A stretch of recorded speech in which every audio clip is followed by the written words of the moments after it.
Olá, hoje vamos mergulhar numa história. Uma história com 500 anos, mas que nos faz uma pergunta que não podia ser mais atual. Vamos falar de um homem que, no final da vida, achou que podia usar o seu dinheiro para negociar o seu próprio destino.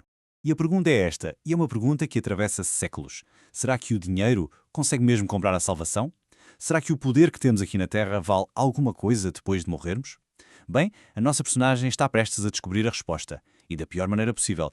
Então imaginem a cena. Estamos num cais, mas não é um cais normal com barcos de pesca ou contentores. Não, este é o cais, a fronteira final entre o nosso mundo e o que vem a seguir. E quem é que está a chegar? Uma figura que, embora venha diretamente do século XVI em Portugal, vamos ver que ainda hoje nos diz muito. E cá está ele, o nosso protagonista, o onzeneiro. É um nome estranho, não é? Onzeneiro vem de 11. E porquê 11? Porque era essa a taxa de juro que ele cobrava, 11%. Para a época, era algo absolutamente criminoso, explorador.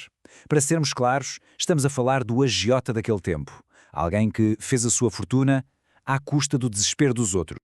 Ora, quem é que criou esta figura tão marcante? Ninguém menos que Gil Vicente, um dos grandes nomes, um dos pais do nosso teatro. Na sua peça, o famoso Alto da Barca do Inferno, ele usa esta personagem como uma autêntica arma de crítica social. Ele estava a apontar o dedo à ganância, ao materialismo desenfreado da Lisboa do seu tempo. Por isso, o onzeneiro é muito mais que um homem. Ele é o símbolo, a personificação da avareza. Muito bem, o onzeneiro chega ao tal cais e vê logo duas barcas à espera. E claro, a primeira que ele encontra é a barca do inferno. E o capitão, o próprio diabo, está lá para o receber. E a recepção que ele dá digamos que é memorável.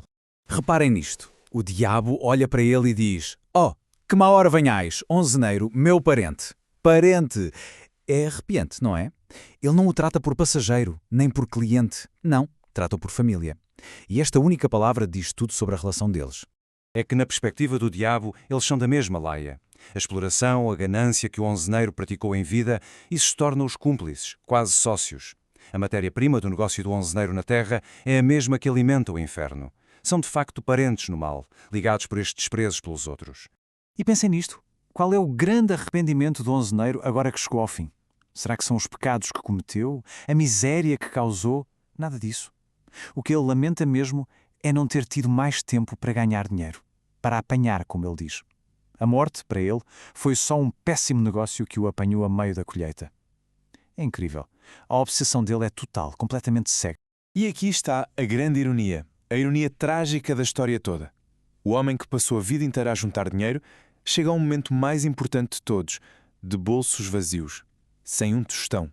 O dinheiro ficou todo para trás.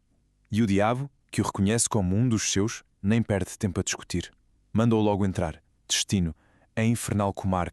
Mas esperem, o onzeneiro não desiste. Ele não aceita este destino assim sem mais nem menos. Ele vê a outra barca, a barca do céu, com um anjo ao leme, e pensa, bom, vou tentar. E o diálogo que se segue é aqui que percebemos o abismo gigantesco entre o mundo dele e o mundo do espírito. E é um verdadeiro choque de mundos. De um lado, o onzeneiro, que só vê o material. Para ele, a lógica é simples. A minha bolsa de dinheiro está vazia. Por isso, estou inocente, não tenho nada para dar. Do outro lado, o anjo, que nem olha para a bolsa. Olha para dentro, para o coração do onzeneiro. E o que ele vê lá, é isso que o condena. E este é o momento-chave, o coração da peça. O onzeneiro jura a pés juntos. Juro a Deus que vai vazio. E a resposta do anjo é demolidora. Não já no teu coração. A bolsa pode estar vazia, sim, mas o coração está cheio. A abarrotar de ganância, de avareza, desse amor pelo dinheiro que tomou o lugar de tudo o resto. É isso que o condena. Ponto final. Rejeitado pelo céu, o onzeneiro não tem para onde ir. Tem de voltar, de cabeça baixa, para a barca do diabo. E é aqui que a tragédia atinge o seu auge. Ele vai fazer uma última tentativa de negócio, uma proposta que mostra o quão perdido ele realmente está. Então, vamos só recapitular o percurso dele. Ele chega, o inferno reclama-o logo como seu.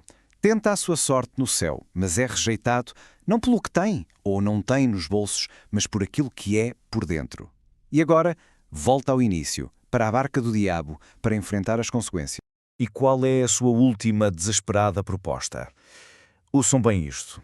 Ele pede ao diabo para o deixar voltar ao mundo. E para quê? Para rezar? Para pedir perdão pelos seus erros? Não. para ir buscar o dinheiro. É inacreditável. Mesmo ali, à beira do abismo, ele ainda acha que o dinheiro resolve tudo.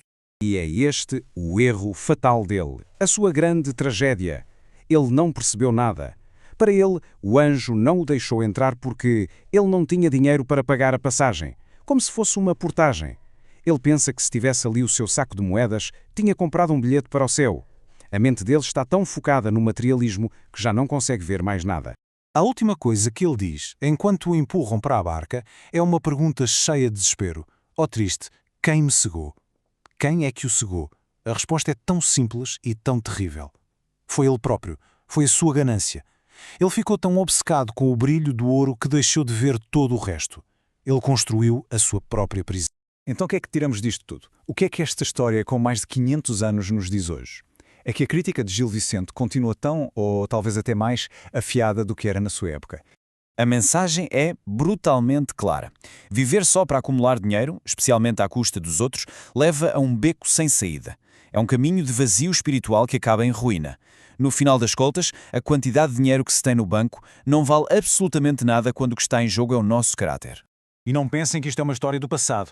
A figura do onzeneiro, do agiota, ela não desapareceu. Transformou-se. Os agiotas modernos, os credores predatórios, a essência é a mesma. A exploração de quem está vulnerável através dos juros impossíveis continua a ser uma realidade que destrói vidas. O aviso de Gil Vicente é assustadoramente atual. E tudo isto nos deixa com uma pergunta final. Uma pergunta para pensarmos. O onzeneiro é uma personagem antiga, com uma linguagem que já não se usa, é verdade. Mas a sua essência, essa continua bem viva. Quem são os onzeneiros de hoje? Que pessoas, que instituições, que sistemas à nossa volta continuam a lucrar com o desespero dos outros? Completamente obcecados com o lucro, cegos a tudo o resto? A resposta, se calhar, está muito mais perto do que gostaríamos de admitir.